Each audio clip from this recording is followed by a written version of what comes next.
Assalamualaikum warahmatullahi wabarakatuh. Bismillahirrahmanirrahim. Alhamdulillahirabbil alamin wassalatu wassalamu ala asyrafil anbiya wal mursalin sayyidina maulana Muhammad wa ala alihi wa sahbihi ajmain. Allahumma shalli ala sayyidina Muhammadin al-fatihi lima ughliqa wal khatimi lima sabaq nasirul haqqi bil haqqi wal hadi ila siratikal mustaqim wa ala alihi haqqa qadrihi wa miqdarihil azim. Amma ba'd. Alhamdulillah, puji syukur kehadirat Allah Subhanahu wa taala. Allahumma shalli ala Muhammad wa ala ali Muhammad. Selawat dan salam tercurah kepada junjungan kita Rasulullah sallallahu alaihi wasallam, kepada seluruh keluarga beliau, sahabat beliau, kerabat beliau, juriat-juriat beliau, dan orang-orang yang mengikuti beliau hingga yaumil qiyamah. Nama ulun Badrun bin Adul bin Antung bin Jalal. Ulun adalah khadim daripada Rumah Al-Quran As-Salam, Dinar Mulia, Gambut. Dalam kesempatan ini ulun hendak berbagi pendapat, berbagi pengetahuan dengan sahabat-sahabat ulun, kawan-kawan ulun dimanapun mereka berada. Kalau kita hendak berbagi pendapat, berbagi pengetahuan secara tatap muka, itu mungkin bagi kita saat ini sulit lah. Mungkin karena waktunya, karena jaraknya, dan lain sebagainya. Karena zaman sekarang sudah ada zaman digital, zaman yang sudah serba elektroniknya. Jadi kita memanfaatkan sarana digital kita ini untuk berbagi ilmu pengetahuan. Dalam pembicaraan kali ini kita ingin membicarakan tentang pengenalan terhadap salat.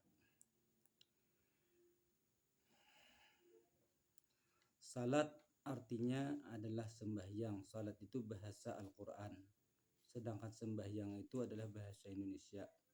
Bermakna daripada makna salat itu menurut daripada makna lugat atau makna bahasa adanya adalah doa. Nah, jadi orang yang melakukan salat artinya adalah orang yang berdoa kepada Allah.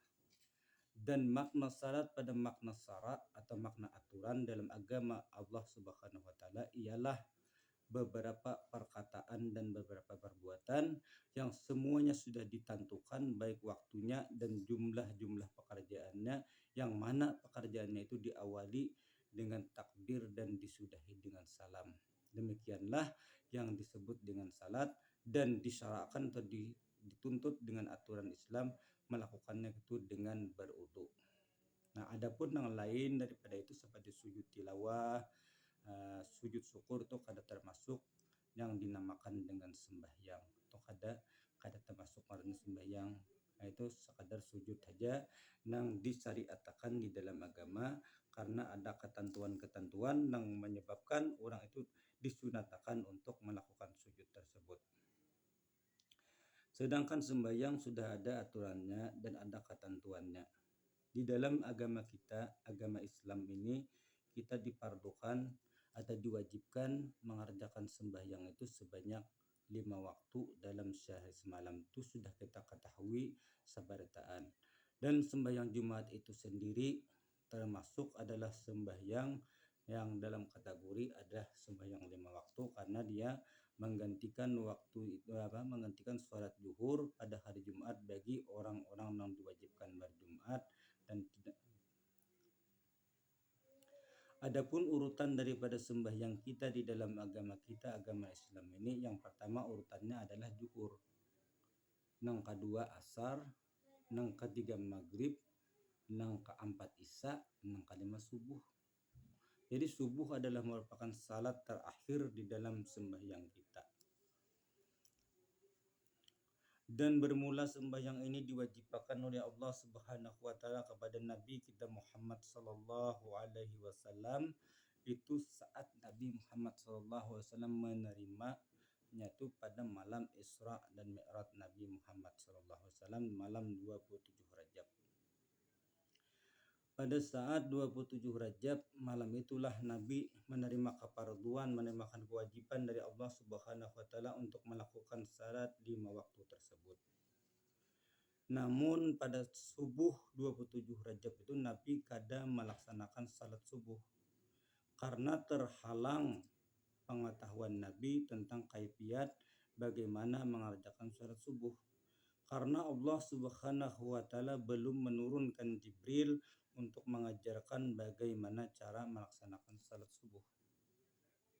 Sehingga salat yang pertama dilakukan oleh Nabi Shallallahu Alaihi Wasallam tentang sembahyang 5 waktu itu adalah salat zuhur. Kemudian salat asar.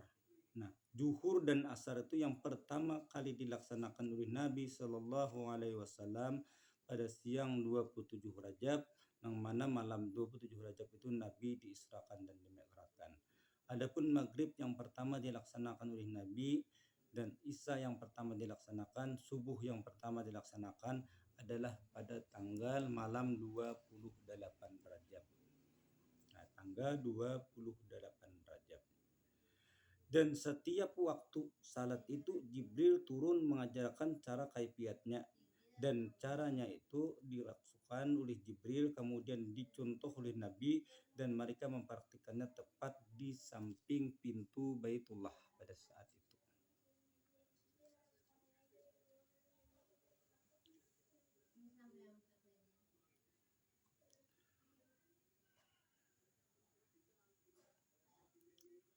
Itulah urutan-urutan sembahyang di dalam agama Islam dan berdasarkan daripada peristiwa kenapa jadi zuhur yang menjadi urutan yang pertama, asar yang kedua, maghrib yang ketiga, isya yang keempat, subuh dan yang kelima.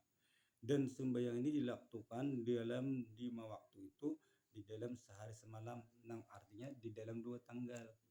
Nah, zuhur dan asar dilakukan tanggal 27 Rajab, sedangkan maghrib dan isya subuh dilakukan 28 Rajab. Seterusnya kayak itu sampai seterusnya. Jadi 2 rakaat 2 waktu di hari ini sambungannya malam esok tanggal yang berbeda. Seterusnya sampai sekarang. Itulah yang menyebabkan kenapa sembahyang itu diawali dengan zuhur.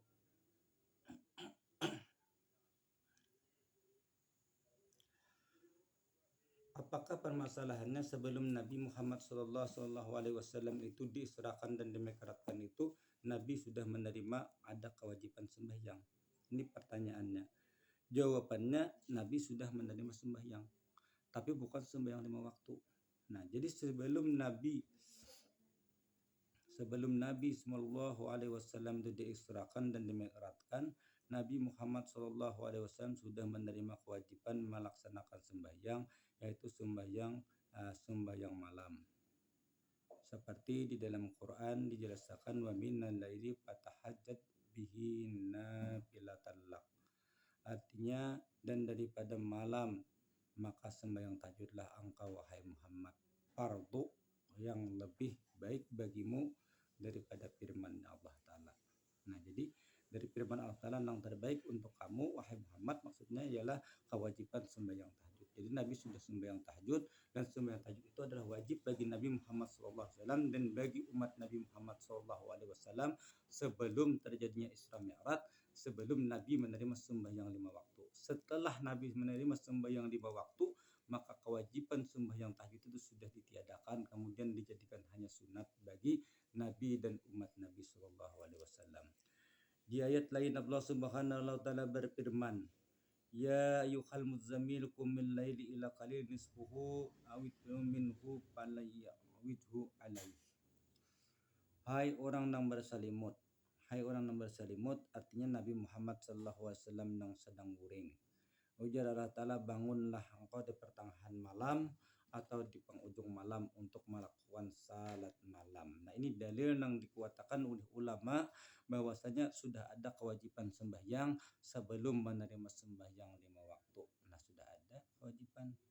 Nah, setelah Nabi Muhammad SAW diisrakan dan dimi'rajkan dan terjadi kesepakatan antara Rasulullah SAW dengan Allah Subhanahu Wa Taala menerima Nabi akan perintah Allah Subhanahu Wa Taala mengerjakan sembahyang 5 waktu tersebut, maka nang tadi nang asalnya sembahyang malam yang dinamakan dengan tahajud itu sudah ditiadakan keparduannya dan diganti dengan sunat saja lagi. Itulah sekiranya pengenalan kita sebahagian daripada perjalanan salat, dan kita akan bertemu pada pertemuan yang akan datang dalam ringkasan kita berbagi ilmu. Wabillahi taufik wal hidayah.